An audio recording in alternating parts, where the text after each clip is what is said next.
All right. Season 2 of the DB Fantasy Podcast. If you're new here, I'm Dom. And this is Brody. And here we go. Another season starting it off. Thursday Night Football starting tonight. We got a big season ahead of us. We're going to start it off with our league's power rankings. Brody, you want to start it off? We're going to go 12-1. The worst in our league right now, Joe Sheedy. Man, I think himself knows that he had a terrible draft day. Made a bad trade, in my opinion, too. Gave away Tony Pollard, who's going to be a top 5 running back, maybe top 10. I don't really understand that trade, but doesn't have much to say besides CD's going to be solid. Yeah, ETN could be good, but other than that, man, it's just also weak. dealing with some injuries too. Jerry Judy's out. Yeah, I don't know about that. Not a good look for Sheedy coming into week 1. Coming in at 11, we got Mahoney. We got Ryan. He had probably one of the worst drafts I've ever seen, but I will give it to him. He made a few moves, and he definitely upgraded his team. His draft, he was missing key positions. Didn't take a quarterback until like the 15th round. Just a brutal draft, but he did make some moves. He's got Tyreek Hill. He's got Bijan. He's got James Cook. He's got some potential there. Definitely potential, but personally, I don't think he'll see playoffs, but I'm sure he's just hoping to not have to do our punishment this year. Coming in at 10, we got Alex. Alex has a good team. Reigning champ. Dealing with a tough injury. Cooper Kupp's going to be out for a couple weeks. We're looking at. Hopefully he doesn't make possibly a stupid IR. trade. Possibly IR. Hopefully he doesn't make any stupid trades and make himself even worse. But definitely, he's at 10. He's got a couple solid players with Mixon, Walker, Brown, but other than that, it's just. Not without Kupp. Kupp was his X factor, and he's without that now, so we can't really put him higher than 10. At 9, we have Brody here. Last year, he's sitting at 1 for almost the whole year until the injury bug got him. But starting off with 9 this year, we're looking at not bad though, not bad at all. He's got CMC and Justin Jefferson. He had pick 1 and 2. Got Ramondre. Draft day could have been a little bit better. I'm struggling at flex a little bit, but my team's got potential. Definitely I feel like OBJ could be good. Yeah, Juju could be a good slot. Yeah, he could be good. Definitely not bad. We just gotta, Kadarius Toney now with Travis Kelce out could drop a big game tonight if you want to start him, but we'll talk about that later. Coming in at number 8, we got Cam. He's probably going to cry about this because every time we rank him, he cries no matter where he's at. So he always thinks he should be higher. But he's got a pretty solid team. 8 just below 500. He's got Ridley and Diggs. He's got Lamar, Derrick Henry. But, that's kind of it. But again, he's got Zay Flowers, rookie, could be good. You never know. It's fantasy any given Sunday. Somebody's going to pop off. Somebody's going to get injured. You never know what happens. I'm really excited to see Calvin Ridley play, too. I am, too. I'm excited to see. I'm a big Bama guy, so I know he was a dog there. He was a dog in the Falcons before he gambled. He's going to be a dog when he comes back. I'm telling you that. You got number 7. Here, number 7, we got Will. New addition to the league. Will coming in, first year in the league. Pretty solid team, got some good guys. Josh Allen, great quarterback. Always good. Good flexes, too. Devontae Adams, always solid. Devontae Adams, a great receiver. Just a pretty solid team. Not a lot of, huge names besides Allen and Devontae, but solid names. So I like that pretty solid team all around. Right under 500. Coming in at 6, right in the middle of the pack, that's your boy. I had pretty good draft, not bad. I got Justin Fields at quarterback. Just made a trade with David. I got myself a little Garrett Wilson and Rashad White action for that. I did draft Jonathan Taylor because we did draft prior to the 53-man roster, so I took the chance.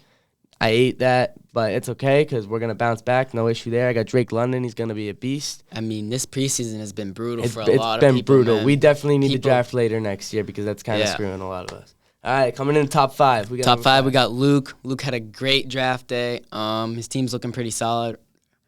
Let's see what he's got. Jalen Hurts, Austin Eckler. Jalen Hurts got to be my favorite quarterback in the league. He's a beast. He's a dog. Chris Olave, he's going to have a big year. Had a big year last year. He's going to do even better now. He's definitely a solid team. Got some good flexes. Got good receivers, Pickens and Mostert on his bench is huge. Yep. Definitely a solid team from Luke. Now, top 4, coming in, we got Ben Boudreaux, always a contender. He's always got a good team, good drafter. He's got Herbert. He's got Gibbs and Madison, who I think are going to both be studs this year. Jalen Waddle. Unfortunately, it's Travis Kelce, who I don't think will be playing tonight, but we still don't know. He's getting it checked out this morning. He's got Sutton, Sky Moore on his bench. Definitely just all-around solid team. Yeah, I think Ben's going to do great this year. Always does. He's always in there. He's always in the mix. Now we got top 3. Top 3, we got Logan. a.k.a. Stoogie. Stoogs. Yeah, Logan's got a great team, actually. Good running backs, Josh Jacobs, Jamar Chase. He's going to be putting up numbers all year. Definitely. He's going to be putting up good numbers all year. He's got definitely 2 top 5 at their position with Jacobs and Jamar Chase.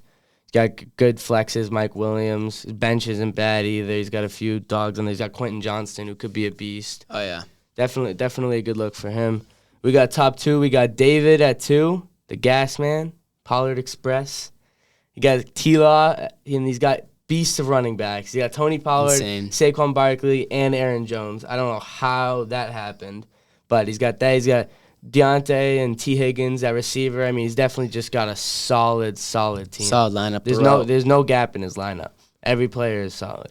So, and then number 1, I mean, we couldn't not make him number 1. As much as it hurts because his ego is so big, Nolan Lumley, Man. Return of the King, as number 1. He's just got a nasty team. Pat Mahomes, Nick Chubb and Najee, Amon-Ra and DK, Christian Watson, Devontae Smith, TJ Hawkinson. It's just his team is so deep. His bench. even his bench, he's loaded. He's got 3 players with a 10-point projection, and on your bench in a 12-man, that's as solid as it gets. Yep. All right, so first preseason power rankings in the book. Now we'll go a little matchup of the week. Got a matchup. What do we got? We got Nolan and David, 1 and 2. How could it not be? Mano. How could it not be? Now there's gonna be a little controversy how Mahomes might do this week without Travis Kelce. Yeah. But I mean, it's Pat Mahomes. He'll figure it out. Figure it out. He'll get something going. He'll know what to do. So that's definitely gonna be a good matchup. And then we'll run through our little start and sit. Week 1. Yeah. What do we got? See, for me, I'm starting Jahan Dotson on the Washington. I think he's going to do great, man. Injuries, I think, puts him higher up on that wide receiver. Terry McLaurin's iffy right now. In the room, yeah, I think he's going to do good. The more targets he gets, I think the more points he's going to put up. He's just going to be a great beast receiver. At Penn State. He's just going to be nice this year, I think. Who's just sit? My sit is going to be Christian Watson. And, some people might not agree with that, but hey. Aaron Rodgers is gone. All right, he's got to deal with Jordan Love. Doesn't have the experience. He's coming in. I would rather see him play a few games first before I start him in my lineup. That's me personally. Christian Watson was also very touchdown dependent last year. His big games only became from he was scoring 2 touchdowns a game, and that's why. I do think he's a good receiver, but I like that sit call. Yeah. I like that a lot. My start and sit of the week. My start's Andrew Madison. He was on the Vikings behind Dalvin Cook. Anytime he went down, he was coming in 15, 20 points every time. He was a beast of a running back, beast of a backup. Now he's got that backfield to himself. I can't see him not being 15 to 20 point guy every week. I absolutely think that's a beast. And Alexander Madison, I got him easily top 15, probably top 10 this year. He's going to be great this year. Yep. And then my sit week 1 is going to be Dalvin Cook. We all know Dalvin Cook is a good running back, but we don't know what this New York Jets team is going to look like, what their offense is going to look like. We don't know if it's going to be him and Breece Hall, more him, more Hall. We don't really know where this is just kind of a whole new revamped team, and we don't know who's going to be doing what. So I just can't see myself starting Dalvin Cook with all of these questions in the air. I love that because, Aaron Rodgers, brand new to the Jets, I feel like they're going to utilize him and his throwing accuracy. Garrett Wilson. Garrett Wilson are going to ball out. I just don't see we need to figure out how the running back room is going to work before I feel Dalvin Cook or Breece Hall deserves a start. All right, and then week 1, we might as well talk about how our league works a little bit, right? Yep. Might as well get some of that in there. I don't know how to get on here, but we can talk about our punishments, prize money, and you want to tell them what the punishment is this year? Isn't it? Yeah. This year the punishment's gonna be a car wash. You have to go out in a Speedo and you gotta raise money. You gotta raise $100. $100, right? But it's tips appreciated. Only it doesn't tips. cost money, so you could be out there all day, or you could have some friendly old lady come and really enjoy her car wash and give you $100. Yeah, you gotta sit out there till you make that money. So. But we're gonna make sure that we get the most attention to him as possible. Oh yeah. And then so we do a $100 buy-in, and it's split up. So we do weekly payouts. The highest scorer of the week gets $10 every week. So that way, even if you don't have the best team, but you have a good week, you can still make a little money back at least. Then we got first place gets $710.